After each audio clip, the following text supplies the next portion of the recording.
Quadco, hindi in-authorize ni dating Pangulo ang EJK. Wala po siya. Maalala niyo sinabi niya? Wala naman siyang sinabi na, may sinabi ba siya na, patayin mo ito? Wala pong ganong abogado po si dating Pangulong Duterte. Dati po siyang prosecutor. Hindi siya nagbibigay po ng instruction na illegal. So wala siyang inutusan na patayin mo ito. Wala po siyang inutusan ganon. Sa pagkarinig ko, wala po. Alam niya po anong legal. Sir, hindi ka mag-file ng kaso against Quadco?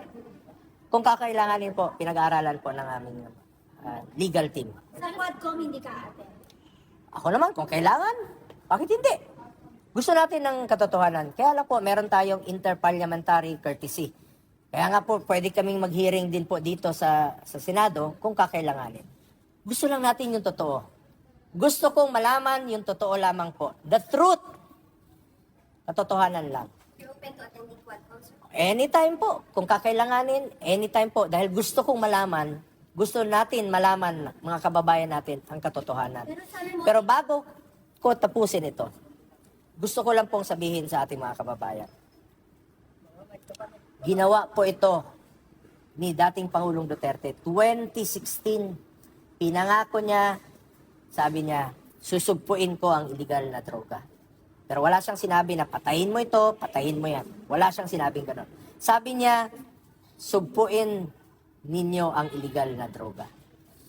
At ang nakikinabang po dito, ang mga anak natin, mga kamag-anak natin na hindi po nasasaktan, hindi nababastos umuwi sa kanilang mga tahanan dahil nung panahon ni dating Pangulong Duterte, ang durugista po ang takot. At ayaw nating mangyari na ang durugista ang maghasik ng lagim at matatakot na pong umuwi ang ating mga kamag-anak sa ating mga pamamahay. Anong tingin yung motivation you're running for 2025 elections? Di ba kayo maapektuhan, sir, itong mga gandong alisin? Sabi ko nga, katotohanan lamang po at hayaan na po natin ang taong bayan ang humusga. Kung ginawa ni dating Pangulong Duterte ang kanyang trabaho, noong 2016 up to 2022, kayo na po ang humusga.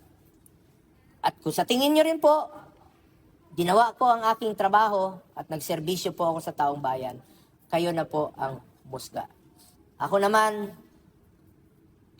bisyo ko ang magserbisyo at yan po'y pinanindigan ko hanggang ngayon na magseserbisyo po ako sa ating mga kababayang Pilipino sa abot ng aking makakaya. At hindi ko po sisirain ang inyong tiwalang binigay po sa akin.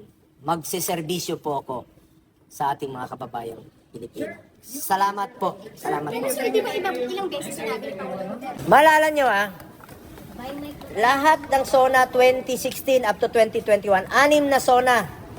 Tuwing binabanggit ni dating Pangulong Duterte ang war on drugs, nagpapalakpakan po ang lahat. Standing ovation po ang Kongreso at ang Senado. Dahil ramdam nila na may pagbabago po at tinupad ni dating Pangulong Duterte ang kanyang pinangako noon. Standing ovation. Tapos bakit ngayon sinisisi siya? Bakit ngayon mag-isa na lang siya? Di ba kayo nakinabang? Di ba nakinabang ang mga kababayan nating Pilipino? Yung mga anak natin na hindi nasasaktan. Di ba importante sa atin ang buhay ng ating mga anak, ng ating mga pamilya? Nakinabang kayo Nakinabang po ang Pilipino. Tinaya niya po ang kanyang buhay dito. Tapos ngayon, mag-isa na lang siya, puro sisi pang inabot. Sa tanong mo kanina, sabi niya, may inutos ba siya? Sa akin, hindi po siya nag-utos sa akin ng illegal. At kung sakali mang meron siyang iutos sa akin na illegal, hindi ko po susundin. Hindi rin po ako papayag na utusan ako ng illegal. At hindi rin po ako papayag na may mga reward system. Gawin niyo lang po ang trabaho, mandato po ng pulis na labanan po ang kriminalidad at illegal na droga. Gawin niyo po ang trabaho ninyo. Kaya nga po kami full support sa inyo. Sinusuportahan namin kayo sa inyong trabaho. Pero sa inyong operations, hindi ho ako nakikialam. Hindi po kami nakikialam dyan. Sir. Salamat po. Sir Alan.